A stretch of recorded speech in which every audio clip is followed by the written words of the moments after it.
And we're back. We did say we would not take a year to make episode 4. I know we promised it. Technically speaking, 2 years is not 1 year, so fuck you. We're back. This time, it's gonna be a different episode. This is the episode when we feel that we're so full of ourselves because we got so many views on our last episode that we'll do whatever the hell we want. So we're gonna do something no one expects and probably no one gives a shit about. Talk about the man, the legend, Coscarelli. Boom. Here he is. The man. There we go. Here's Coscarelli. Yep. Michael, you're just the expert in this. So I'm going to defer to you for most of this. But since we're doing a serious, in-depth discussion of film history here, I need to dress appropriately. Let's do this. The first thing we're going to talk about is the thing he's probably most well known for, the Phantasm series, starting with the first Phantasm. Yes, because we do not like to go in order. Fuck that. We do what we want. Now, Phantasm, this is by far one of my favorite horror movies of all time. It is so fucking amazing. It's 70s horror. It is insane.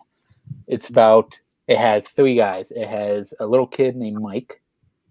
It's got Jody, his older brother. Yes, exactly. This is why I love it. And Reggie, an ice cream driver. And they battle a supernatural mortician known as the Tall Man, played by the fucking wonderful and R.I.P. Angus Scrimm. Angus Scrimm is so fucking amazing in this. He barely says a fucking word in this. It's all his expressions. He is so fucking tall to begin with. That's why he's known as the Tall Man. He can pick up coffins. He can turn into women and fucking lure men into the cemetery to kill them.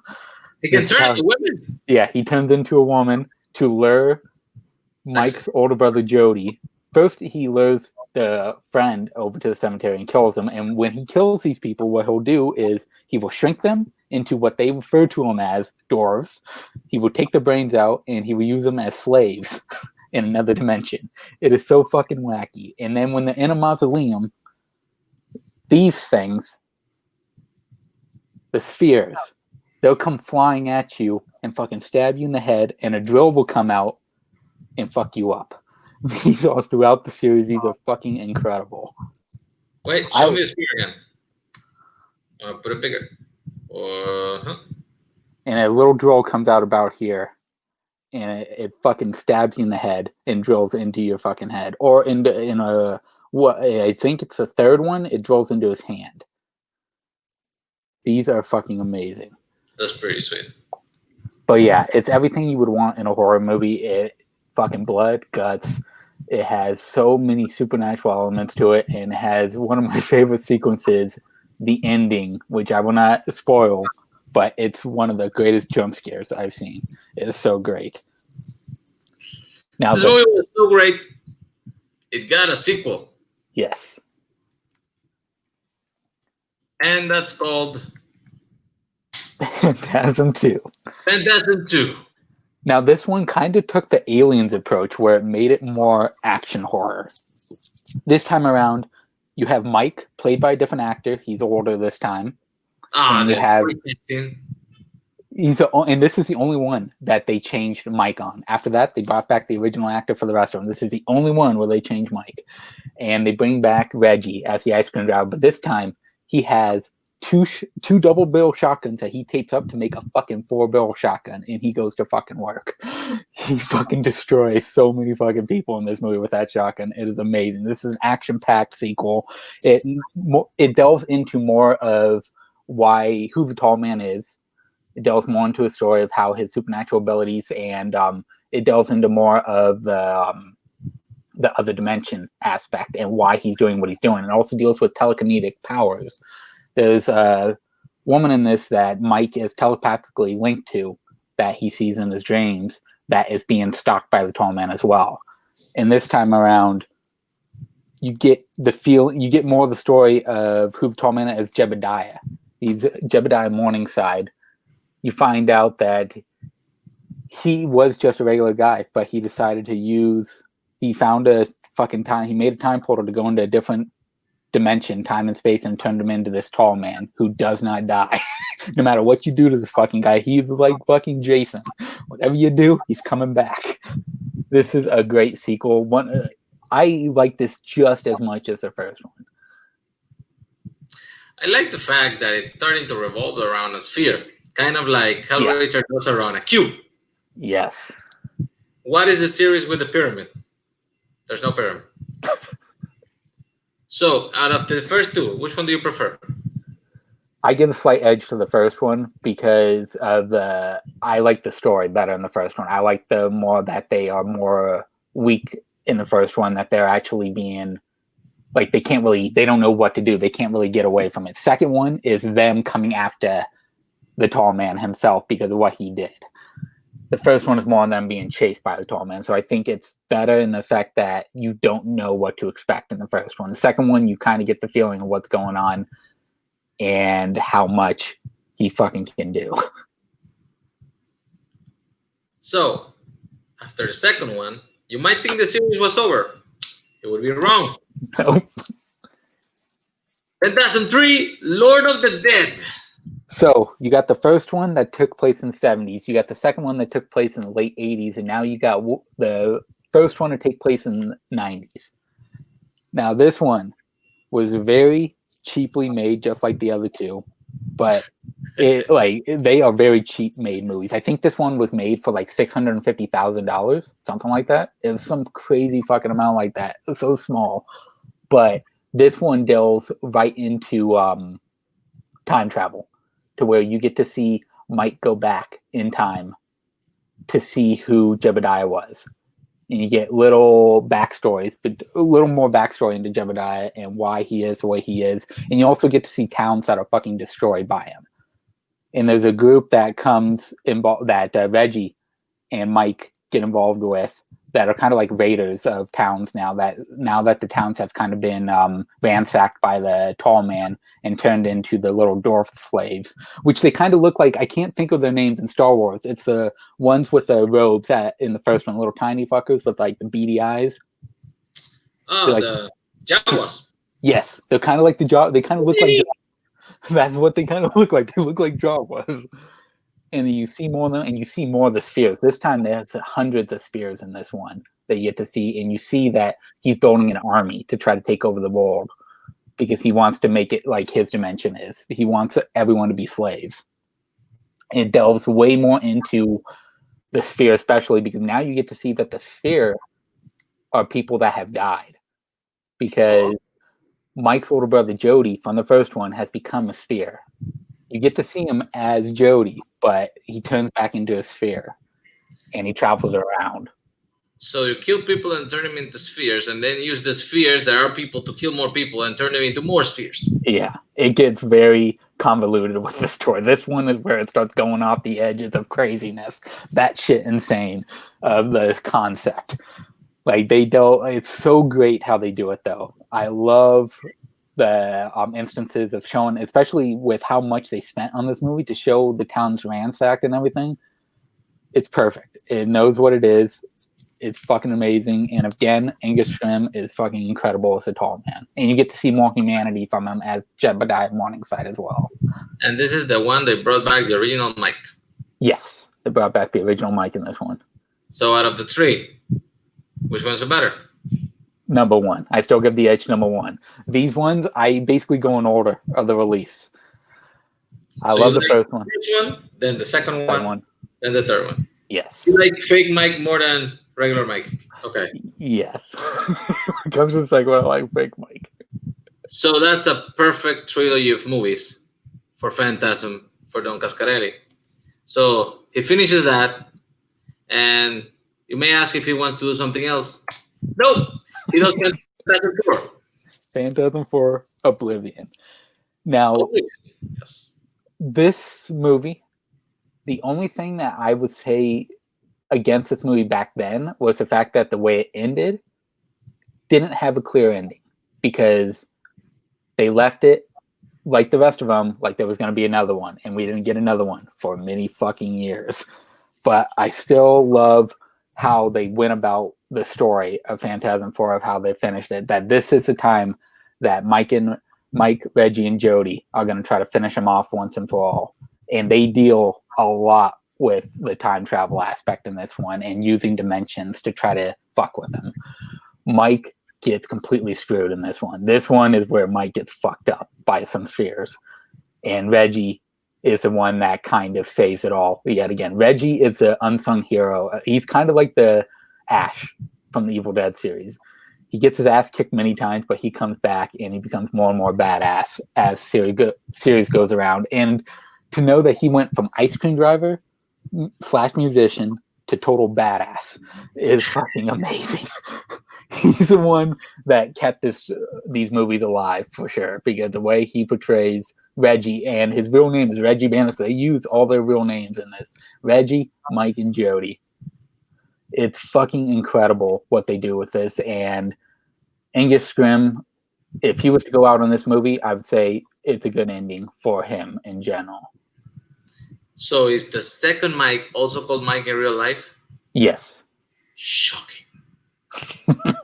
They're like, we need to recast Mike, but we only take a play. Oh, you mean the Phantasm 2 Mike is a different, not named Mike.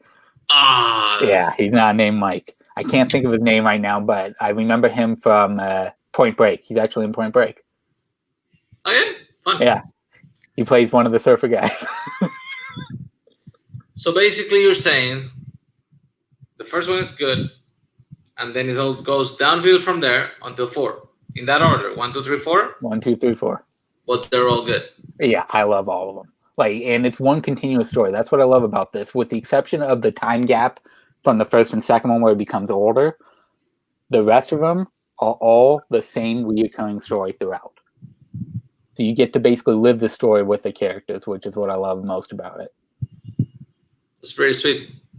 Too bad they only made 4. If they made 6, we can use this as trivia.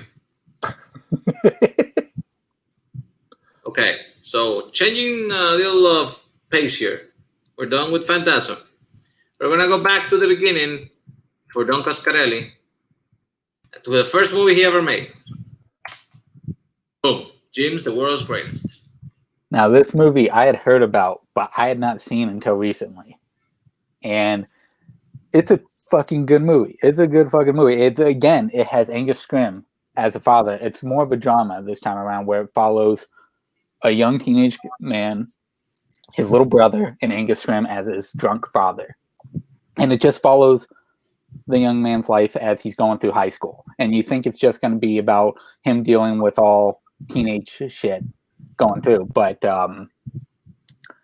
there's sequence, maybe I'd say 75% through the movie, that some bad shit happens, and it turns this movie into a fucking wild ride the last 20 minutes. I won't give it away, but it's not a straight drama movie. It's well acted for what it is. It's very cheaply made, but it's a good 70s drama. It is a good 70s drama. The acting's perfect. They have some funny sequences in there. The stuff between the young man, which I cannot fucking think of his real name, and Angus Scrimm are amazing together. They're so great together. He seems to like using Angus Scrimm a lot. Angus Scrimm and Reggie. They appear in almost everything he does. Does he always play an ice cream guy, though? No. That would have been better. Okay, another movie he made that on the surface seems pretty normal. I don't know if it's a horror movie disguised as something else, but it's called Kenny and Company. This is exactly what it's made out to be. It's follows a bunch of kids and their shenanigans throughout the entire movie. They're just doing practical jokes throughout the entire movie on people. They deal with bullies. They deal with real life shit, and it's just the way and it has the original Mike in this one as the main kid's best friend. And Reggie has a very small role in this as well. It's a very fun movie. It even says, "Get ready to have a happy day." Kenny coming your way. It's basically a happy movie throughout. It's fun. It's entertaining. There's nothing like. There's no twists or anything. It's just all around. Hey, you want a good time? Watch this movie. It's really fun. The stuff they do together is great. So it's the equivalent of the Straight Story from David Lynch. Yes. When you hear that David Lynch is making a Disney movie about a guy in a tractor, and you're like, oh yeah, this is gonna drop. They're gonna shit their pants at Disney when he finishes and shows the movie. And nope, it's just a straight movie. Yeah. You didn't expect that. Okay, this one I've seen. I've seen a long time ago, The Beastmaster. Yeah. I actually remember liking this very much. I was really into the He-Man barbarian fantasy thing when I was a kid. But I haven't seen this in like 30 years. So why does Coscarelli make The Beastmaster, and why is it great? Now, do I like this is the thing. It as you said, it's a very He-Man-esque movie. So you look at Don Coscarelli, the rest of the movies he's done prior to this, and you go, why the fuck would he do this movie? But then you look at it, and it deals with supernatural elements, just like the Phantasm movie does. He controls animals.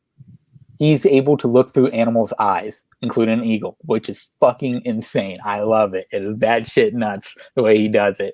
His family's killed. His village is destroyed. So he goes. It's a revenge story. He goes on a revenge quest using animals to do his fucking work with him. It is so great. I love the performances in this movie. They're so batshit corny. It's very corny. It's extremely fucking corny. But that's what I love about it, is that they're not afraid. They know exactly what they are, and it's great. Born with the courage of an eagle, the strength of a black tiger, and the power of a god. How could you not love this fucking movie based on that concept alone? I'm actually really fond of men using animal, turning into animal stories. I love Lady Hawk too. Yeah. Mr. Howard turns into a wolf for trivia purposes, and Michelle Pfeiffer turns into an eagle, a hawk, really. And I also was probably the one fan of Manimal on TV, but yeah, that got canceled rather quick. And I will say, Rip Torn is incredible in this movie. Rip Torn is so batshit nuts. He chews the scenery like no other in this movie. The next one has my favorite poster of the bunch. Yeah. For private quests in the wilderness, you cannot call 911. Now, this movie has some known actors from back then. It has Catherine Keener and holy shit, I'm gonna forget his name right now. What the fuck? Oh my god! Fuck, we're a low quality show. We can Google. What the hell is his name? It's Dermot Mulroney. Yes, there it is. Dermot Mulroney. Oh, Lance Henriksen. Yeah, and Lance Henriksen actually stars in this movie. Basically, it's two sets of group of characters. It's Lance Henriksen's group, including Catherine Keener and Dermot Mulroney, and it's a survival quest. It's kind of like a survival camp in a way, to where he brings a group of kids, teenagers along, and he goes, I'm going to show you how to survive, to conquer your fears and survive in the wilderness. Catherine Keener is the character that is a weak character, that she doesn't think she can do it. They show that she can't do a certain thing at one point and that people have to help her, but then she has, the character development to become a fucking full-blown, not badass, but she's able to survive by herself. And then you have another group, which is a paramilitary group that's camping in the same section. And for some reason, they hate Lance Henriksen. And Lance Henriksen basically makes fun of the main guy and fucking steals his knife away from him and makes him look like a little bitch. He makes him look like a little bitch. And then you would think it would be that the main guy would go after Lance Henriksen to kill him. But no, that's not what happens here. It's one of the random military guys that gets into a fight with Dermot Mulroney's character. Lance Henriksen shows up and gets shot. And now the paramilitary group wants to kill the rest of the survival group so there's no witnesses. It's batshit crazy story. It's so stupid of a concept of a story, but it is so fun. Just the action scenes in this are so ridiculous, and so, like the ending action sequence is beyond fucking crazy. It's so fun. Things are exploding for no reason. It's just a good time in the fucking wilderness. And Lance Hendrickson is always fucking fantastic. He is always great in these type of movies. For some reason, after this one, there's a pretty big gap of time. Yeah. I don't know if he actually made Phantasm 4 after this one or before. He did Phantasm 4 after this one. What year 3 was that? and 4 after this one, I believe. What year were those? They were 94 and 97, I believe. Or 93 and 97. The next one I got here is 2002. Yeah, this was after all the Phantasms were done. And this one is the shit. Fuck yeah. Eat the dog dick of Anubis, you asswipe. Fucking bonkers. This movie I love is fucking Bruce Campbell, for Christ's sakes, as maybe the real Elvis or an Elvis impersonator. You never know the truth of that. But they are an old folks home fighting a goddamn mummy. How could you not love the shit out of this movie? Ossie Davis is incredible as JFK. He's fucking amazing as wheelchair bound JFK, mind you. I actually have seen this movie several times. I really love it. This is the one that I can say that I'm actually a big fan of. It's Bruce Campbell, who, as Mike said, may or may not be the real Elvis. According to his story, he hired an impersonator to replace him during a concert because he was tired of the public and stuff, and he needed a break. And the impersonator had a heart attack and died. And everybody just assumed that Elvis was dead. And his contract got burned up because fucking his barbecue exploded his fucking trailer. Yeah. And since he couldn't prove he was a real Elvis, everybody thought he was insane and got put into a home. JFK, on the other hand, was removed from office on a coup to take over the presidency. And he was turned into a black man. So nobody would believe he was JFK. This is insane. But I cannot prove they're not right. Also, for some reason, the mummy decides to attack the old folks' home and start taking out the old people. And they have to save the day because nobody believes them. The effects on the mummy are freaking great. This is a top-notch production. It's not like the cheap stuff. I mean, I'm pretty sure it's on the cheap side. Yeah, it's definitely on the cheap side, but compared to his other budgets, he had a fucking budget here, and he used it wisely.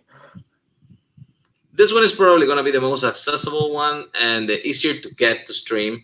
Yeah. So if anybody wants like a good entry point, my opinion, Bubba Hotep gives you a pretty good taste of 100% style. And you can go from there if you like it. Or you can also just take on the full 4 Phantasm movies if you want. It's pretty sweet.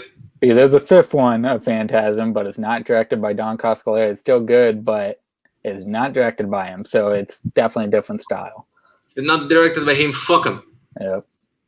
I don't want to watch that shit. Wait, did he write it or produce it? He wrote it and produced it. He basically did everything but directed it. Have you seen it? Yeah, it's a good movie. It's a good ending to it. I'm gonna get that poster then, so we can talk a bit for it. But before, I'll put the last theatrical release. I'm gonna skip a little bit because there's something else that happened. But theatrically, the last movie, John dies at the end. This is one of my favorite book series.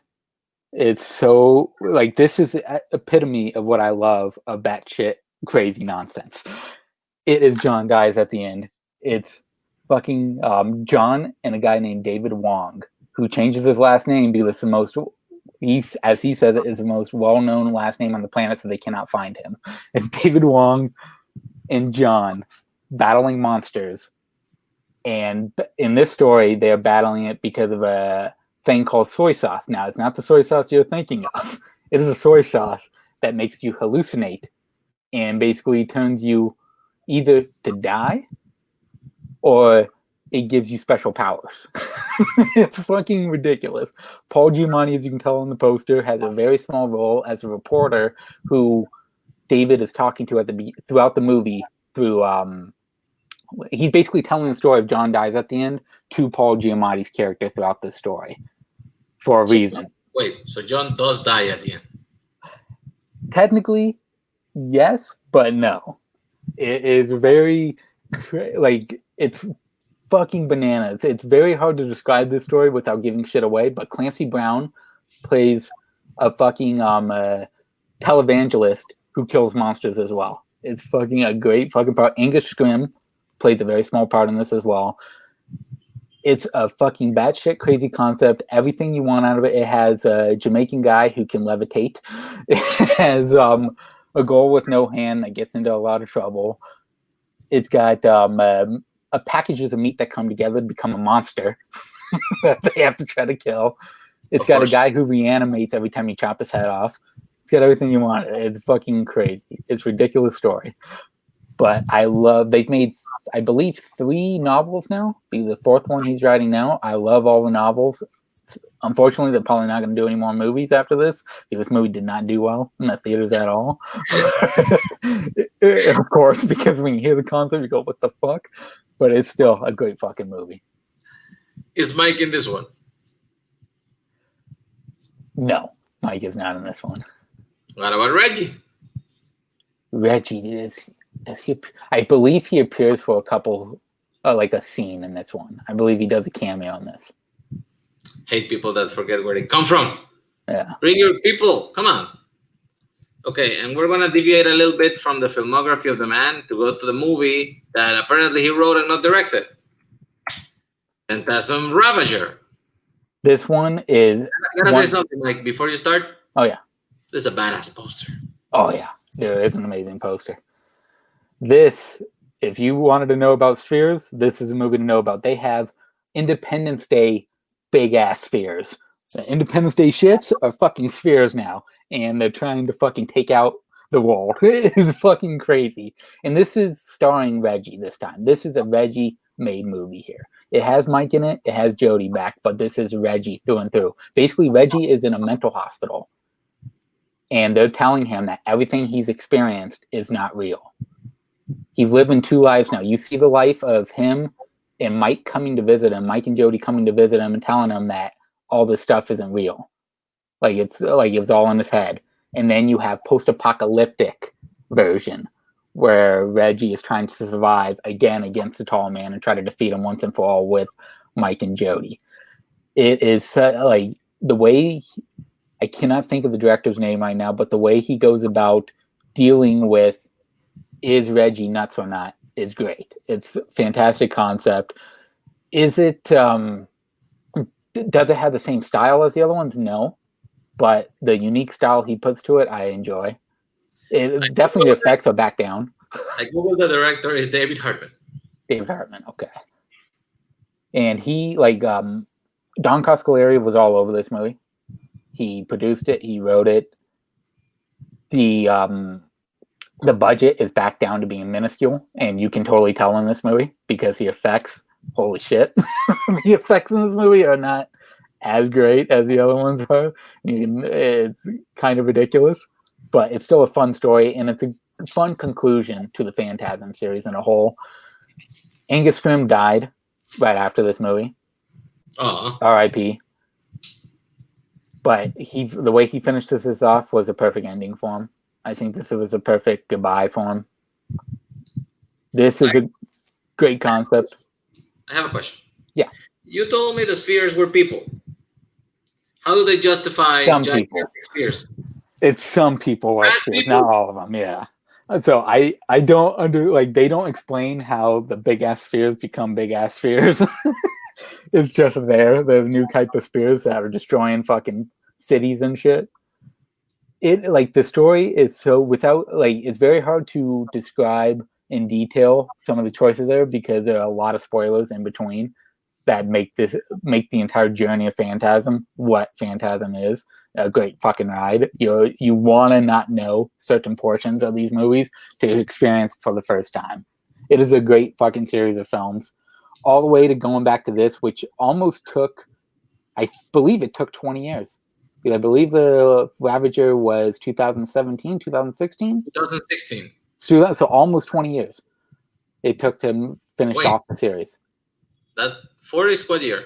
I believe it's 97. I'm almost fucking positive. I suck at movie release dates, but pretty sure it was 97. Phantasm 4. 98. Fuck. Yep, 18 years. So, yeah. Brooklyn Sandwich. Yes. So, that was basically the whole filmography of the man in theaters. But, there's one more to go. This is a series that I didn't realize existed till recently. Masters of Horror. Apparently, is kind of a TV show where they give famous horror creators some freedom so they can make hour-long features. Yes. And basically short movies. And of course, they reach out to Don Coscarelli for this because he's amazing. And he was the very first episode. He was the one to fucking knock it all out of the park. So, the pilot for Masters of Horror was Don Coscarelli's incident on and off a mountain road.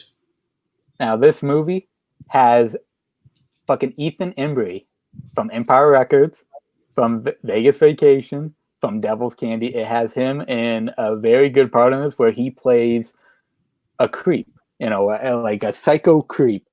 The woman on the poster, she goes with Ethan Embry up to the mountains to a cabin, and he's going to teach her how to like deal with any attackers. If anybody's going to attack her, he teaches her how to defend herself. Part of that story, it goes back and forth from that story to her being chased by the psychotic looking fucking guy on the poster that is trying to kill her. It goes back and forth from having Ethan Embry become a psychopathic boyfriend that becomes jealous and wants to try to kill her to this psychotic guy who's trying to kill her throughout it. It is kind of in the vein of Wrong Turn in a way, to where it's all in the woods and a killer and looking like a fucking Wrong Turn killer is trying to chase her throughout the woods trying to kill her, and she's a badass in this. It's amazing how she fucking defeats this guy and how she battles this guy throughout the movie. It is a fun concept. I think it was a great pilot to start off the series to just show this is what you're dealing with. They're working on budgets, of course, but he uses his budget wisely with this movie. The effects are great. The gore is great. The acting is on par for this type of story. So that's Ethan Embry, the poster. No, Ethan Embry. This killer is someone else. This is a psycho killer from a second portion of the movie that's trying to kill her. She uses everything she learned from Ethan Embry to defeat this guy. Ethan Embry, I won't give away what happens between her and Ethan Embry, but it is brutal. But she fucking is badass. He's a creep in this movie. He is a fucking creep. But this guy is a fucking psychopath. And he has other people he's trying to kill as well in this movie. But it's basically a chase between him and her throughout this movie. I just figured when you said creep, you meant like creep and murderer, but you mean just straight up creep? Ethan Embry plays a creep, yes. And I don't want to get into why he's a creep because it gets very brutal. But yeah, he's a very big creep in this movie. So that's it, guys. We talked about 12 films. 11, 10.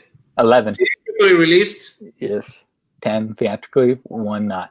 Don Coscarelli, 1 that was to TV, The Incident on and Off a Mountain Road, and the last Phantasm film, which he wrote, but he didn't direct. Overall, it's a pretty interesting bunch of movies. What do you say, Mike, is your overall favorite? Like the Phantasm package, or you like more of the separate stories? I'll take the Phantasm package right by Bubba Hotep. It's Phantasm package and then Bubba Hotep right there. Bubba Hotep, though. Yeah, Bubba Hotep is fucking incredible. And we didn't rank 5. Is 5 your 5th? 5 actually would be down to my 3rd. It goes 1, 2, 3. Well, 1, 2, 5, 3, and 4 for me. Interesting. And what is your least favorite of the bunch? Which one is the one you said, like, yeah, that one? Sai, you can take it or leave it. I would say it would be. It would be between Jim, the World's Greatest, and Survival Quest. Mainly because Survival Quest is so like the story does not hold up. The last 20 minutes gets so ridiculous that it kind of takes the journey and destroys it. What they just went through.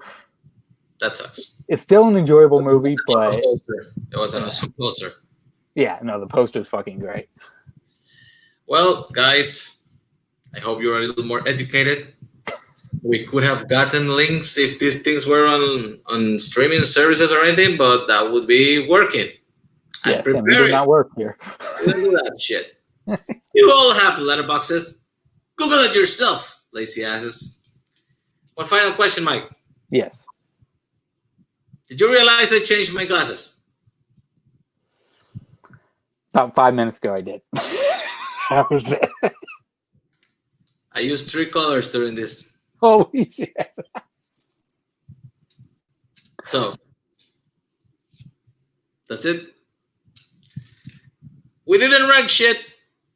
We made favorites and not so much favorites, but fuck it, you. That's not ranking.